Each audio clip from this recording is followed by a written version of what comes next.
to build a room that's a more convincing interior instead of just being a blank empty space. So I'm going to start with a new scene and just the standard default cube that starts here at the front. Going to go view, viewpoint, front, so I can move it a little bit more precisely. I'm gonna yoink this up so it sits a little more precisely on the floor, and we can see what it is we're working with. If I hit tab, that will bring up edit mode for me. The other quick key for faces is 3, so now that we're in edit mode, you can select just the faces. 1 is vertex, 2 is edge, 3 is face.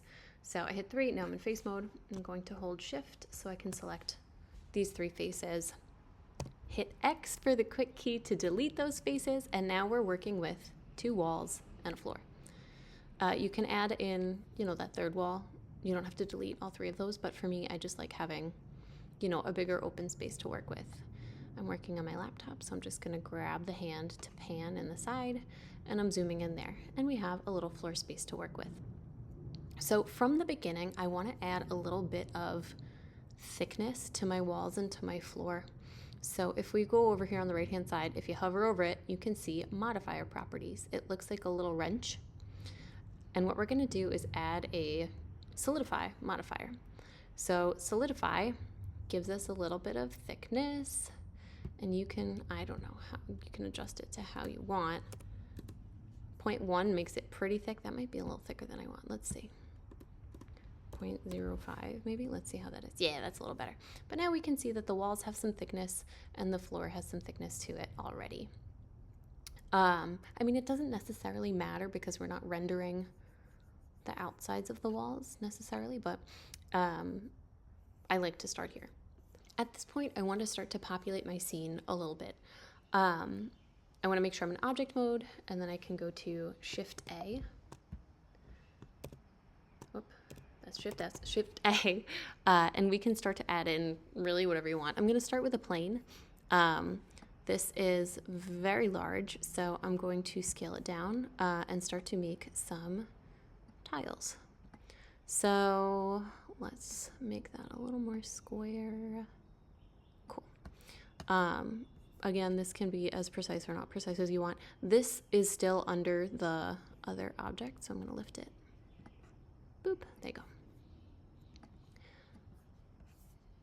What I want to do at this point is the same thing I did to my cube. I'm going to do solidify, so add modifier, solidify, and this is under that wrench icon, which is your modifier properties. It has a little bit of thickness to it. Honestly, that's probably fine for me for these tiles. I'm also going to add a modifier that will allow me to duplicate it a whole bunch of times so that I don't have to Shift D duplicate for the rest of my natural born life. So if we go up here to add modify, we can hit array. So there's a lot, if we scroll down, here's our array. There's a lot of different things we can do here. So we can change the factor offset, which will change the space between the 2 things. We can also increase the number. This is telling me that I want to probably pull this towards the edge. Probably gonna decrease that offset to 0.5. So it's like a slightly smaller little groove for my tiles. I'm gonna add a couple more. Whoop, hang on. I'm gonna add a couple more tiles. I don't know how I feel about that going into the wall, but we'll see. Maybe I'll change that. The cool thing about this is there's different ways that you can kind of make this happen, but this can create a strip along a countertop, or this can be, your whole floor, right? And repeating it this way means that you don't have to have 94 different individual parts that you're working with. It's just the original object that gets to be moved, and it controls all of them, which is great. If you do decide that you want to offset it in another direction as well, like let's say on your Y, You can add a little bit of variety and staggering if you choose, based on how that's going to fit in your scene. It really doesn't matter. I kind of like a little bit of staggering that way. That's kind of cool, but then it doesn't really fit, so I can decrease because I don't need that many going off into space. And then at this point, if I want to, if I feel like it, right, I can duplicate, Shift D. If we hit Y, it'll constrain the movement on the Y axis. We can just kind of yoink it that direction, and so on. If you are starting with, I made a little goof. If you are starting with sort of a diagonal stripe, you want to do the longest diagonal stripe to start, because now I have all this leftover area. I'm not going to worry about this for now, but in the future I probably would make that choice differently. Looking backwards, hindsight being what it is. Shift D. Again, I'm hitting Y to constrain it in that direction and placing it. And now you can see we're starting to get a little bit more visual information to work with. So that's kind of cool. We also have a little bit of difference in the placement that'll give it a really organic look. If you don't want that, you can be more precise. Again, just a matter of preference. So you can start to fill out a floor. You can also start putting in things like around some of my tiles. But if we want to start adding in things like cabinets, countertops, that sort of thing, there's a couple of easy ways to do this. So if we do Shift A and bring up our add menu, we can add in a cube.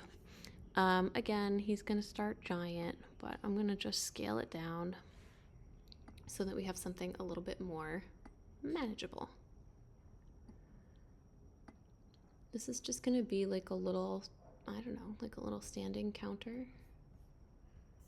Kind of making it up as I go, but that's fine. It's probably still taller than I want.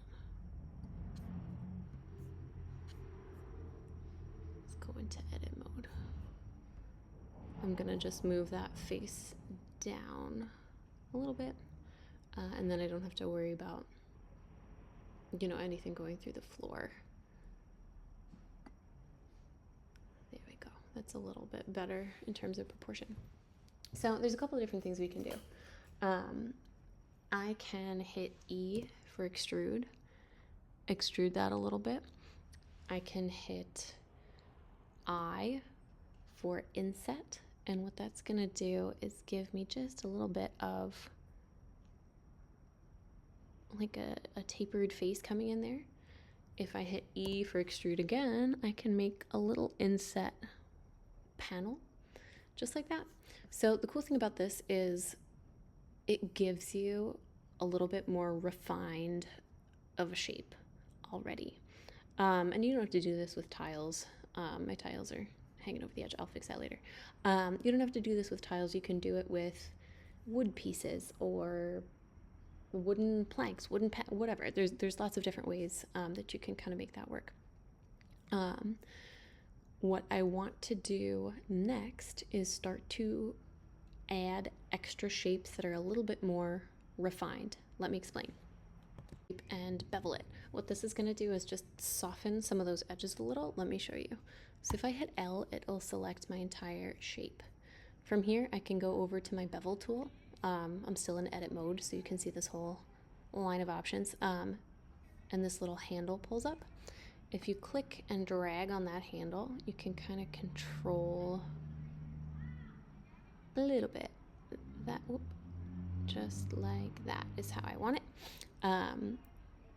Then the bevel menu pops up. I really like having this menu opened instead of collapsed, because I feel like you really get to get in and mess with some of your details a little bit. And you can go and adjust the number of segments. I like to have probably 2 or 3 because I feel like it makes it a little smoother. But I mean, it's up to you. You can adjust the sizing and you can change some of that, but it gives it a little bit more of a stylized, refined look to it to populate your scene with different elements. If you decide, oh, maybe this needs a handle, maybe I want to add in other cabinets, maybe I want to I don't know, duplicate this cabinet and turn it into a picture frame.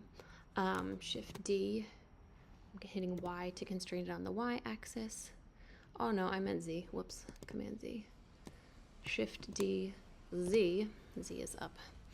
I can go ahead and turn that into a picture frame or a floating cabinet or a poster. You know, there's all kinds of things that can be done. Or actually, this could be a little floating TV mounted on the wall. You know, I shouldn't actually make it float. I'm gonna push it so that it's actually against the wall. But there's all kinds of ways that you can turn this into a room. And honestly, actually, if that's going to be a TV, maybe I don't want the floor to be tiled. Maybe I would want a rug, or maybe I'll put a rug over the top of it. But there's all kinds of ways. Now we're working with